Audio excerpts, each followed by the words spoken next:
একদিন ভোরবেলায় এক বুড়ো মুরুব্বি নামাজ পড়তে মসজিদে যাচ্ছিলেন। পথটা কাদামাখা আর ঠান্ডা হাওয়ায় শরীর কাঁপছিল। হঠাৎ তিনি হোঁচট খেয়ে পড়ে গেলেন। উঠে আবার রওনা হলেন। কিছু দূর গিয়ে আবার পড়ে গেলেন। এবারও উঠে পড়ে আবার হাঁটতে শুরু করলেন।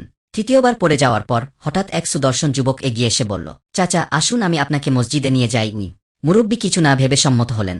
যুবক তাকে সহায়তা করে মসজিদ পর্যন্ত নিয়ে গেল। যখন মসজিদের দরজায় পৌঁছালেন মুরব্বি যুবককে ধন্যবাদ দিতে গেলেন, কিন্তু যুবক হঠাৎ করেই অদৃশ্য হয়ে গেল। মুরব্বি আশ্চর্য হয়ে বললেন, আল্লাহ, এ কি হল? লোকটা গেল কোথায়? একটা আওয়াজ এল, আমি শয়তান।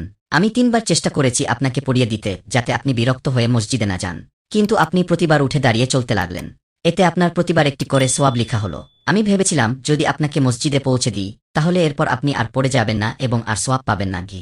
মুরব্বি বিস্মিত হয়ে বললেন, তুমি শয়তান হয়ে আমাকে সাহায্য করলে?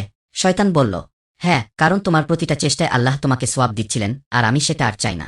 তাই নিজেই তোমাকে পৌঁছে দিলাম যাতে তোমার আর বেশি সোয়াব না হয়। গি শিক্ষা, জীবনে অনেক সময় আমরা কষ্ট পাই, হোঁচট খাই, কিন্তু হাল না ছেড়ে চেষ্টা করে গেলে আল্লাহ তাতে অনেক বরকত দেন। শয়তান চেষ্টা করবে আমাদের থামাতে, কিন্তু আমাদের উচিত প্রতিবার উঠে দাঁড়ানো। এমনকি শয়তানও বাধ্য হয়ে সাহায্য করতে পারে, শুধু যাতে তুমি বেশি সোয়াব না পাও।